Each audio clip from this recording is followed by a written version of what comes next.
I'm Bob Savakinus. Welcome to my show, In a Nutshell.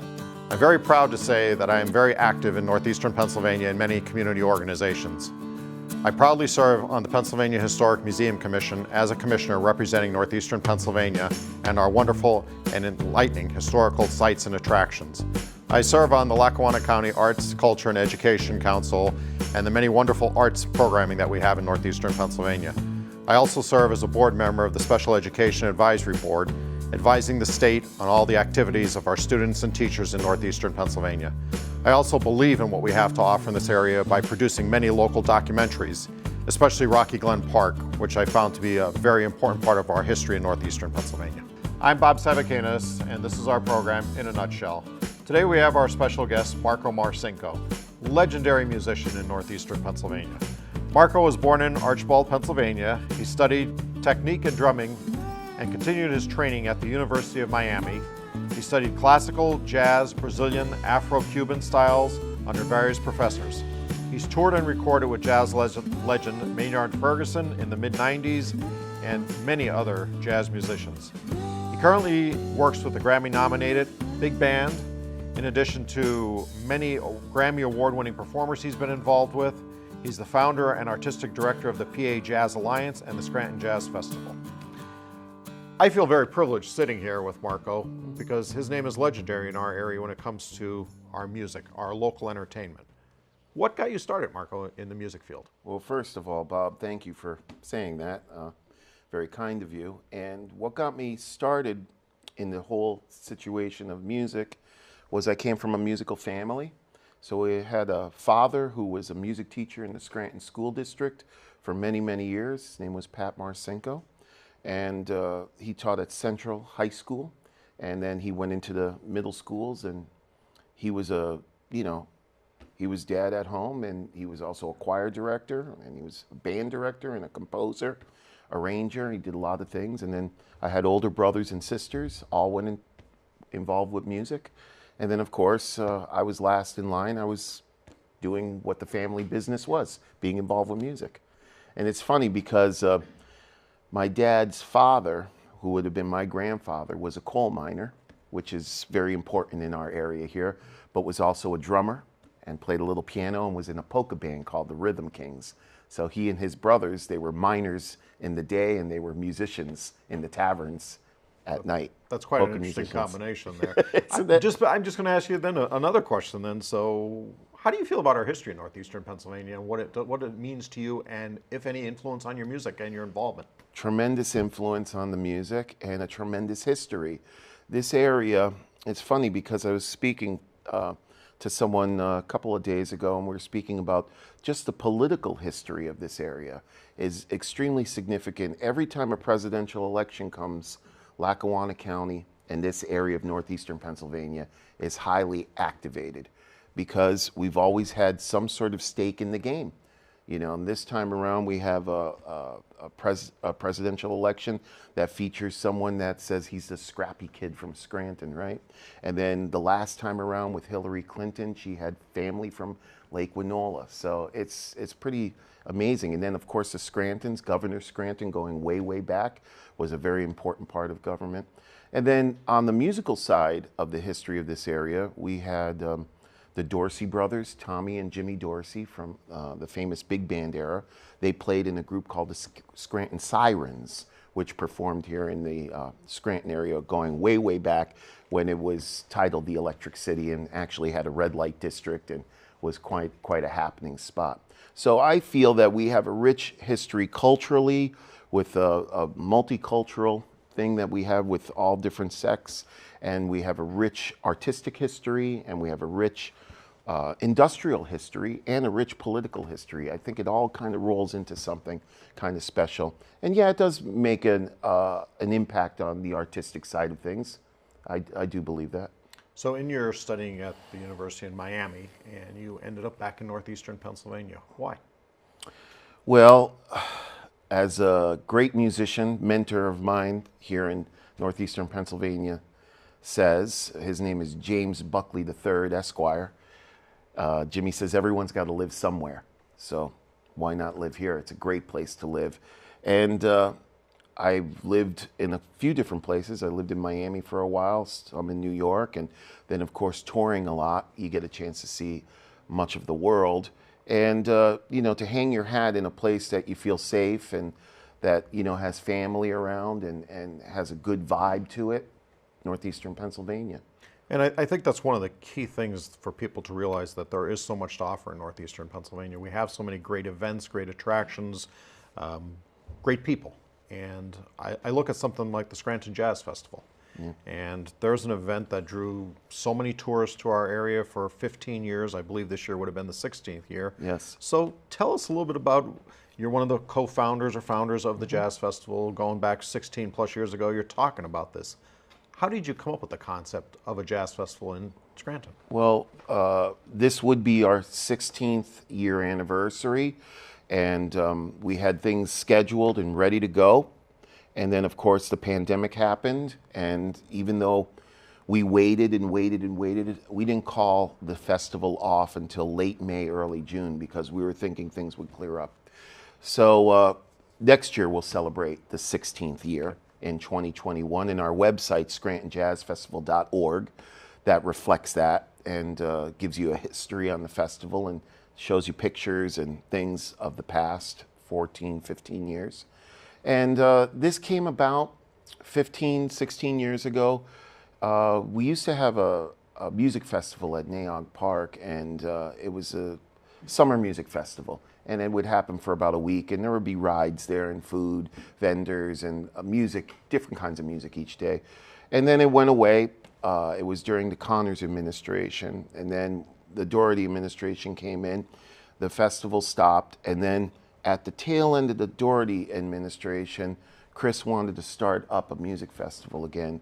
And a few of us got together and we said, well, you know, how about we do a jazz festival? Because it's something that I've always felt passionate about, because this area, northeastern Pennsylvania, has a rich history with jazz music and many musicians going into that field and performing worldwide.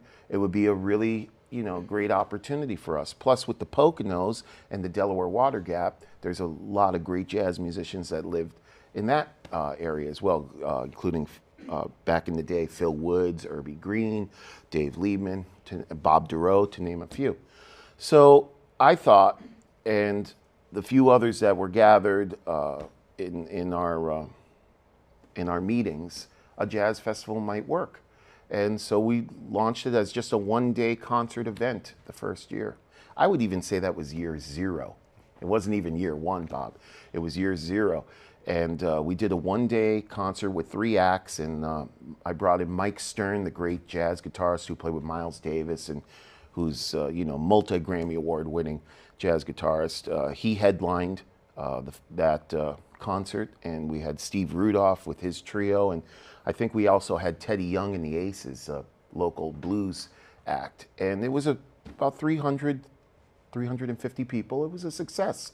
And it was at Hanlon's Grove, under that tent that used to be in Hanlon's Grove that Scranton Public Theater and Bob Schlesinger was using for all their summer theater projects. And the next year was like, wow, that was pretty good. Why don't we try 2 days? Then we tried 2 days, and then eventually we moved to a 3-day festival, and we were at Hanlon's Grove for at least 7 or 8 years. And then we had this giant storm come along in February, this winter storm. It was around Valentine's Day, and it destroyed the tent, and it even hurt Toyota Pavilion up at Montage. It was a really bad snowstorm. And so we had to find a new location, and that's how we made ourselves over to the Radisson. And we perform at, you know, we did the festival for many years at the Radisson. Beautiful historic building. Yeah. So what has it evolved to now, 12 years into it, 13, 14 years, 15 at this point? What has it turned in from that one-day event to what does someone look forward to when it returns next year? Okay, well, always great food, wine, spirits, anything of that side of the festival of activities. And some jazz music too? Yeah, and some jazz music and some blues music too. Unbelievable great music, because it is an international jazz festival that attracts attention internationally.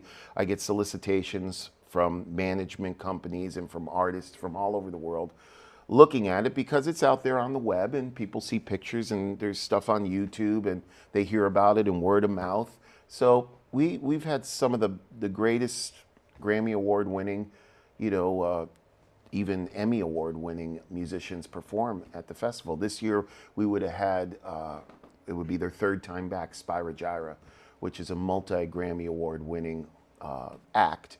And they always do really, really well in Scranton. We always sell out on their shows.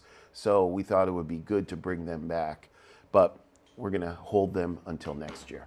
So if anything, this jazz festival is a great marketing tool for the city of Scranton, in addition to northeastern Pennsylvania, because who does it appeal to? What fans? How far are we extending to get fans to come to this event? This is a great question because they come up from Maryland, they come from Philadelphia, from Reading, they come in from New York, they come from New York State, they come from far away, you know, and they make the drive, they stay in the hotels, they get the tickets and they stay for the weekend, or maybe it's just one day overnight. But we've had them come pretty far, and it's pretty amazing. And I will also say that we have an educational component that runs alongside with the festival, where we get young kids in a band, in a jazz band. We work with them for a week outside the festival. We train them in jazz and improvisation, music theory, stuff like that, and then they perform at the festival. And it's a really great way of keeping this in a forward motion. So the jazz festival itself, where do you think it's going to grow, or whatever your terms are? Where do you see its future? Where do you see it developing? Well, I've always had the belief that, you know, every metropolitan area deserves to have a great orchestra, great dance, great jazz festival or music festivals, you know, great food, you know, something that is an artistic reflection of that area and the people itself. So Scranton's no different than Philadelphia in my feelings, or in New York or any other place. Okay, it might not be as large, but we do have the population to hold something like this in our hands. So I see the festival growing further than maybe a 3-day festival, maybe eventually a 5-day festival. And I'll use the Berks Festival down in Reading as an example. It's a 2-week festival, and Reading is all in on this festival, and it's run really, really well for over 30 years.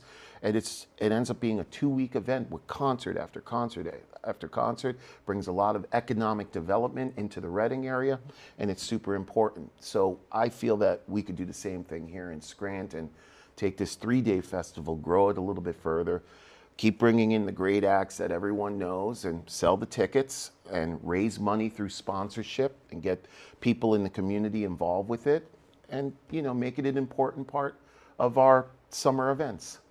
So in its 15-year history or so, when did you realize that you've reached that defining moment, that it's going to continue, that this is going to be successful, we're going to be able to just say, another year is coming, we're going to be able to do it? When was that moment, that time? That's a great question. I never thought of it in the respect that you just put it in. I will say, after we did that first concert, which was year 0, and we went into a 2-day festival the following year, and we had about 400 or 500 people each time in that tent, it was like, I think this is going to work. Mm-hmm. So maybe it was year 1 or 2 where I was seeing the faces and the repeat of those faces coming back, and then some new faces. And then, of course, when we jumped from the tent at Hanlon's Grove to the Radisson, it even boomed. It took another uptick.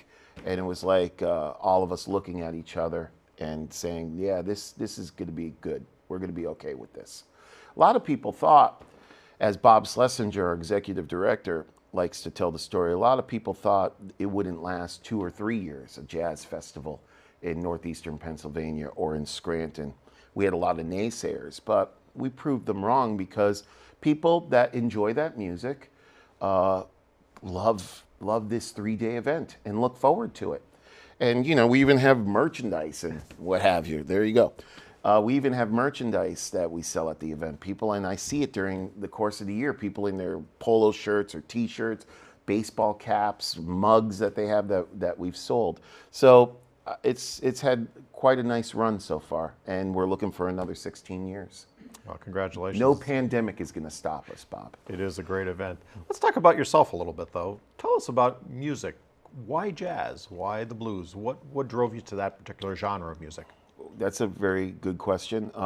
Again, our dad, growing up in the Marcinko family, was a musician and a jazz musician, played trombone, played drums, also loved classical music and choral music, liturgical choral music. So we had a lot of classical and a lot of jazz and a lot of, musical theater and a lot of genres growing up.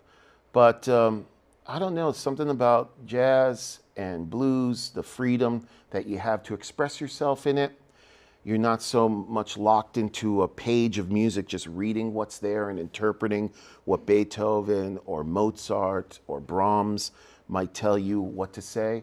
But you have a freedom of expression in jazz where we improvise, and that was always very appealing to me.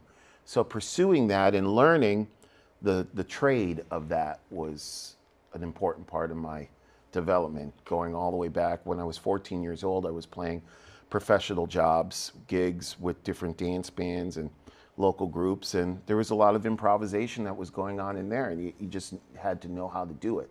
So it's kind of like a language you learn how to speak. A lot of people will say like, oh, jazz music, I don't understand that. That's just crazy music. Everyone's just doing their own thing and doesn't make any sense. Well, if you dig into it and you understand the structure and you understand what it is that someone is saying or doing, you find out that it has a lot of rules and it has a lot of rules of engagement. So if you look at a young adult that wants to get into this musical profession, what words of advice would you give them? Where would you tell them to turn to look for? Okay, well, a lot of students that I teach, and I'm director of jazz studies at Penn State University on the main campus. So I've been running that program for about 4 years now, but also teaching master classes for many, many years and teaching private students for many, many years. And a lot of young students will come to learn piano, jazz improv, or drum set, or even any instrument. Again, it has to do with theory. It has to do with the science of it, the construction of it, and the language of it. So language is language. If you want to learn how to speak Spanish, it would probably be in your best interest to listen to people speak Spanish and hear the beat and the rhythm of that language. Same thing with Russian, with French, with anything. So the musical language kind of works the same way. So listening is the first and most important thing. How is a trumpet student who wants to play great jazz trumpet going to understand what that sounds like if he or she never listened to Miles Davis, or he or she never listened to Maynard Ferguson, et cetera, et cetera, et cetera. So it's really important, the listening aspect of it. How would you encourage a student to become involved in music? Okay. One, I like to see a student come to me, or parents bring a student to me, and he or she is passionate already, like really is, without them saying anything to them, is sitting and practicing their instrument because they just love it. They're just feeling it. Man, you can really connect quickly with the student and get them in the right direction when that's happening. Versus, sometimes you get some students that are hemming and hawing to go to the lesson, but their parents are making them. So you got to kind of walk the other side of the fence to kind of bring them in and encourage them. But everything is so available now on on our phone devices, on the computer, with YouTube. There's so much instruction out there. Anything that you want to listen to. When we were younger, we would have to go to the record store and buy a CD or an LP, because we heard about this recording coming out and we got excited about it and we saved our money and we bought it and then we brought it home and we played it and we read the liner notes. Now, most of the stuff is just free. You wait a week or so, it's out there, So everything is readily available for people to listen to if they want to listen to it. You just brought up an interesting conversation point. How has technology changed your involvement or the music industry as far as just being a performer and artist? It's changed it tremendously. It changed it from what I thought it was supposed to be, what we were taught it was supposed to be, to something completely different. Now, is this good or bad? Yes. Okay. The answer is yes. It is good. It is bad. The good is it's readily available for everyone. There's no way you can't go on your smartphone and not say you can't listen to something because it's on there somewhere. It's in like I said, YouTube or Spotify or Pandora, any of those places. Everything is pretty much for the most part cataloged. Now there might be some rare LPs that didn't make it to the internet yet, but they eventually will, you know? So sometimes with technology, when it's so readily available, you lose some people in the shuffle. You know, again, you lose that desire, like I was saying before. When a record was dropping or coming out, we were excited. We couldn't wait to go to the record store, go to Joe Nardone's Gallery of Sound, and find that record on the shelf. There it was, highlighted, and pay our, $15 to, support that artist because we couldn't wait to hear it. And then read the liner notes. There was something magical about that. And again, today it's turned into more of like single hits, like it used to be 45s back when, my grandparents' generation, or that sort of thing. So that's the good and the bad with it. Now, where does that leave us? There's music still going on. There's still art going on. People are still being creative. They just have to find a different means of their creativity. Like if you're going to produce an album now, you're pretty much doing it yourself in your bedroom. I use Phineas, and as a producer, he was producer of the year. He and his sister had all the hits, and everything that they did was basically produced in the bedroom. Everything they did was on a laptop or a computer. So that big studio, going to a major studio in LA or New York has kind of gone to the wayside, though they still use them for certain things. And you could pretty much produce a hit record, a hit album, and do everything, in your bedroom now. You mentioned studios in Los Angeles and New York and everything, and at the beginning of the show, and I mentioned a little bit of your bio and everything. So tell us some of the major performers that you've worked with, the national artists that you've performed with, your involvement with them. Well, when I got out of college, when I was in college, I got a chance to work with Joe Henderson at the University of Miami, Michael Brecker, Red Rodney.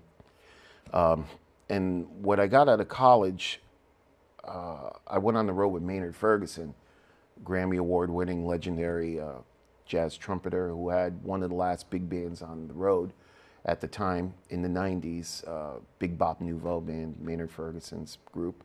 Recorded with him two albums, and also did some writing and arranging for the band.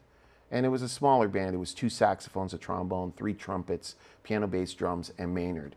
So it was interesting to write for that band and compose and arrange for that smaller sort of group versus a full big band, which is 5 saxophones, 4 trombones, 4 trumpets, piano, bass, drums. So that was a challenge in a way, but a learning experience, and also the learning experience of being on the road night after night after night after night in a different city, playing the same set list. But as you play that same set list, your audience is always changing. So as you're, playing a tune and maybe you've played it for the 50th time and you're bored with it, or you're on autopilot, that person in the audience is hearing it for the first time, and the impact to them is tremendous. So learning how to always give 100% no matter what. Then after Maynard Ferguson, my next big touring and recording act was Dave Liebman, the great Dave Liebman, saxophonist who was with Miles Davis and Elvin Jones. He was on the Corner album with Miles Davis in '73, and major impact in music education and jazz education with his schools and his teachings. So I was with the small group with Vic Juris, Tony Marino, another Scranton native, Tony Marino, myself and Dave Liebman, that quartet, for 15 or 16 years. And then that quartet was the nucleus of the big band. And the big band, we still record and do some touring under the direction of Gunnar Mossblad. So, some other people that I played with, Kurt Elling, Tierney Sutton, vocalists. Just recently, Randy Brecker, when we had him at the Jazz Festival, Benny Golson, jazz artists, Phil Woods, some of the locals that were here for years. So I've had a real fortunate experience in the jazz and blues world in that side of things, being able to play as a sideman and work closely as a writer or arranger with so many great legendary artists that I've learned from, and hopefully I could take what they taught me and pass it on to someone else.